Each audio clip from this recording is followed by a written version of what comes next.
So I've actually been like a crazy cat lover since I was little. I would always like wrap my cats up in blankets and take like really good care of them. But one of the things I just didn't know about was brushing their teeth. So when my cat actually had to go into surgery and get teeth removed, and just knowing that he was in so much pain really broke my heart. And I just don't want any other cat owner to have to go through like that feeling of feeling like a bad pet owner. I've always been like a dog person, but when I met Sam a few years ago, she had Henry and Jasper, and she moved in and she brought her cats here. So then a few years later, I got my own kitten, Riley, and he's almost a year old now, and I wanted to take like the best care of him possible.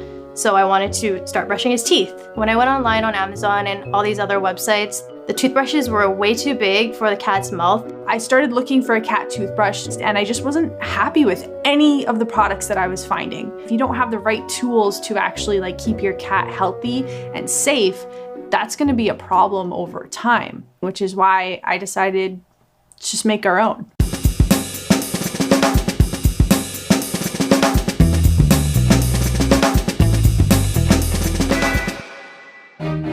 So the design of the cat toothbrush, it has two different ends. The first side of it is a round side, and this round side is only going to be 0.8 millimeters across. It's the tiniest toothbrush that you're going to find for your cat so that it actually is proportionate to their mouth size.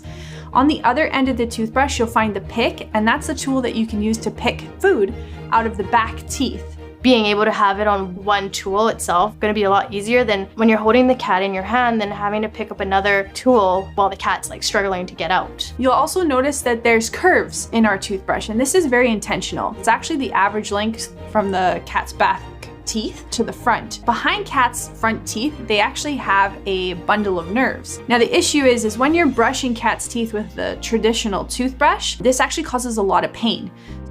The bristles are actually black. So that's actually done for a reason as well, because they're actually infused with charcoal. Once you're finished with the toothbrush, you rinse it off. We don't want bacteria collecting there, which is why we want the charcoal to help neutralize the spread of bacteria within the toothbrush so that it lasts longer over time. We went through like a lot of different color schemes, like we had pale colors. We decided to go with these colors just because they popped out a lot. We also have 3 cats, and each cat has their own toothbrush. So when I ordered toothbrushes online, they were all white, and I was like, this is ridiculous. Like, there should be different color toothbrushes so we can give each cat their own toothbrush without me having to write their name in Sharpie. So I thought this was a really good idea just because it hasn't really been made before. The most expensive part of making a toothbrush is actually making the plastic injection mold. So like when you inject the plastic into it and it pops out, that mold for mass production costs thousands of dollars, which is why we need to do the crowdfunding beforehand. We're here because we want to redefine feline oral health. It's something that not a lot of people know about. That's very important for cats worldwide. We believe that every cat owner should have quality dental products that they should believe and trust in. I mean, if you're thinking about it, 70% of cats having some form of dental disease after the age of 3, it's very likely that you watching this video, your cat has some sort of dental issues. I think it's important to have a bright cat toothbrush at home, because if I see the toothbrush on the table, it pops up to me and it's like, oh yeah, that's a reminder to brush my cat's teeth. Even if the only takeaway from watching this video is that you go and check your cat's mouth, that to me is a win. If you made it this far through the video, thank you so much for your time and for watching. We hope you can contribute to the campaign so that we can better cat dental health everywhere.